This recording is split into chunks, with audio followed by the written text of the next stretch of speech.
Hello and welcome to Money Monday on Money Wisdom with Angie.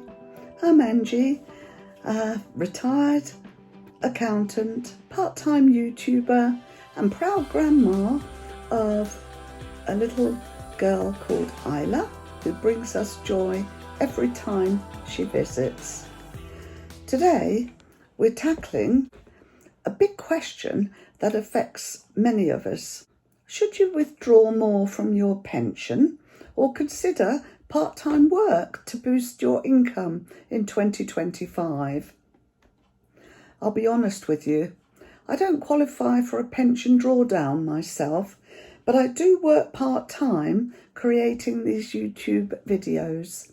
And as I've got older, I have struggled at times with anxiety, but these videos have even become my therapy.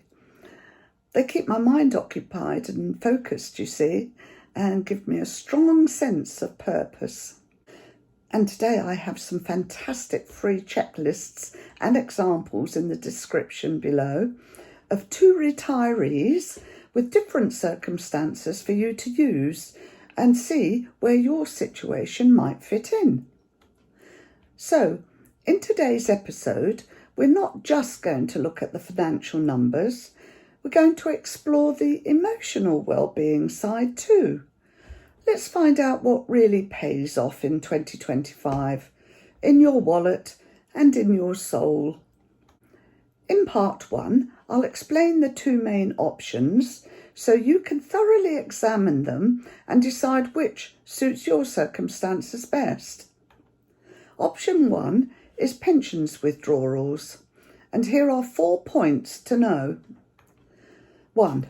For many over 55 in the UK, pension pots can be accessed. Number 2. The first 25% is tax-free, but any additional withdrawals are taxed as income. And number 3, you may risk running out of money too early. Number 4, it could also affect means-tested benefits. Option 2 is part-time work. These main points to think about are: 1. There are now flexible part-time roles which include many online jobs, consultancy and even creative work. You don't even have to leave your home to do them, and you can often choose the times that suit you. Earnings are taxable, even on part-time work, but may not push you into a higher tax bracket if carefully managed. I will be dealing with many tax-saving ways in my videos, so do click the subscribe button. And number 3, part-time work provides a routine, a social connection, mental stimulation. For me, doing this YouTube channel part-time brings me more than money. It brings me peace, confidence and connection. I'm now going to give you 2 checklists to help you decide your options. Use the first checklist before you withdraw more from your pension. It comprises of 5 key questions to ask yourself. 1. Have I used my 25% tax-free allowance? Number 2. Will this push me into a higher tax band? Number 3.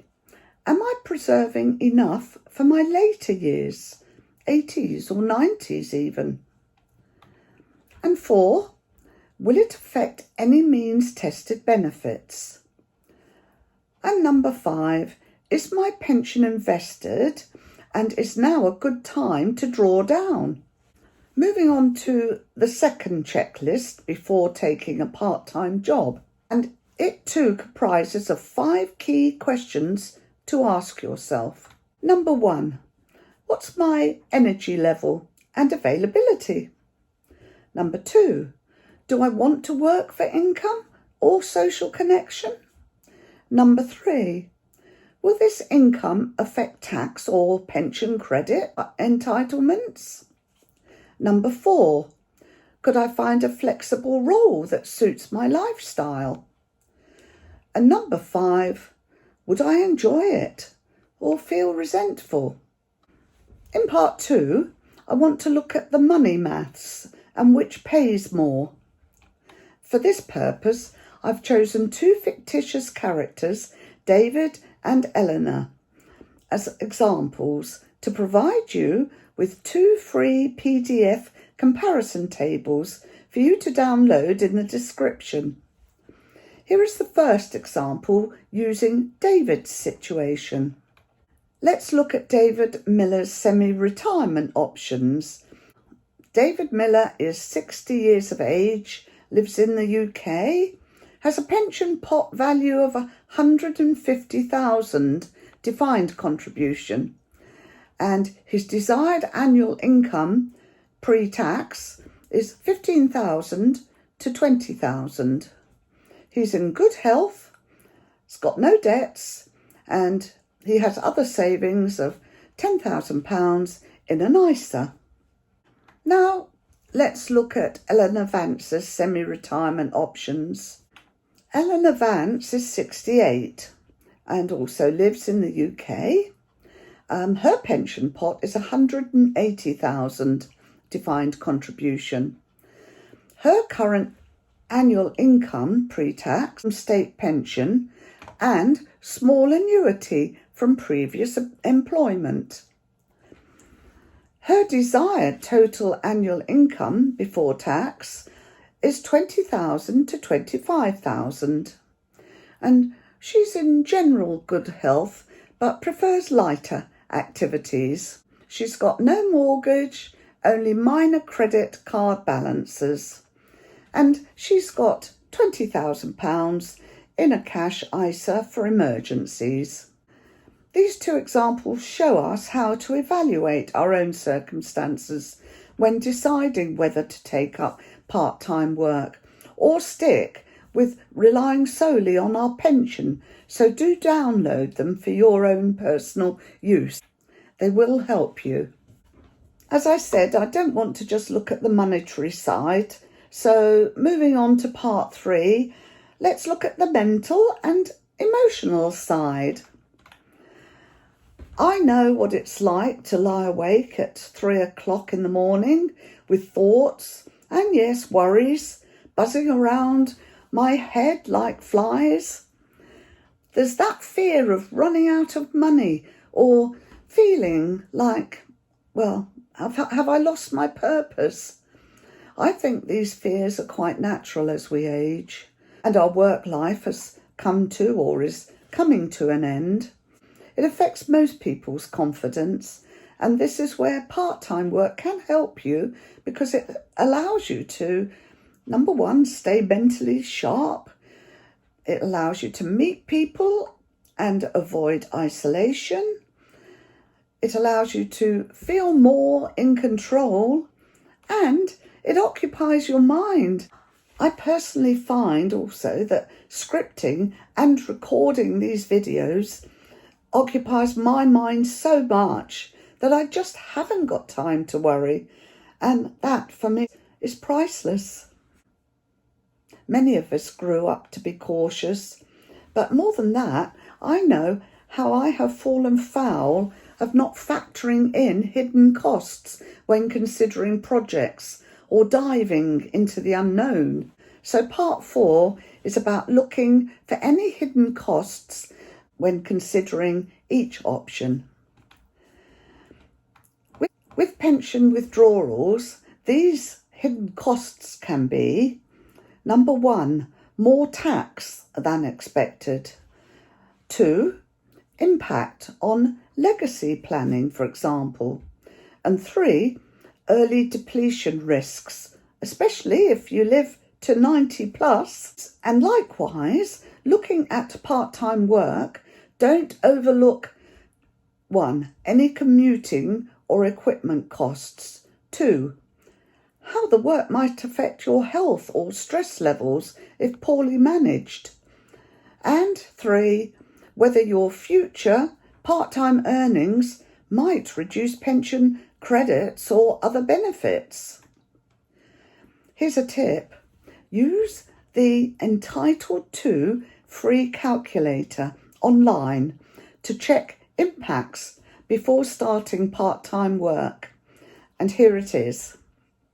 In part 5, let's look at all the tools, the resources and budgeting help there is out there. Because there are so many free tools and resources, and here are my top tools for managing income safely. There's moneyhelper.org.uk. It's free government guidance on pension and works. And with moneyhelper.org.uk, I am going to do or include it in a future video very soon, as a lady did ask me if I would do that.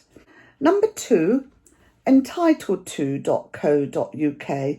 So useful for seeing how part-time earnings might affect your benefits or other entitlements.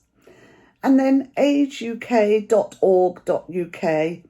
It helps with staying active and in control financially too. I will be adding short budgeting tips every week. It's simple, calm advice from one pensioner to another. My golden rule is don't make a big decision just because you're scared today. Think about the you 10 years from now. I also like to think of my pension like a cupboard of food that I want to last my whole retirement lifetime, not be gone halfway through. If you're like me and you love cooking, you'll understand the joy of making a little go a long way. And that's what part-time work can do for your finances. So, pension use or part-time income, which is it to be? The truth? A hybrid approach might suit you better. Less tax, more balance, and you're not draining your pot too fast. But do download the free PDF handouts in the description to help you choose. Thank you for spending your Monday with me. If you've enjoyed this gentle, grounded approach to finances, please like, comment and subscribe. And let me know in the comments what you would like to see next. Budgeting for one, cheap meal plans, how to check if your pension drawdown is safe, anything. I'm up for anything. And drop a comment below anyway. Don't forget to sign up for our Money Wisdom June newsletter. And here's the email, arhorner@outlook.com.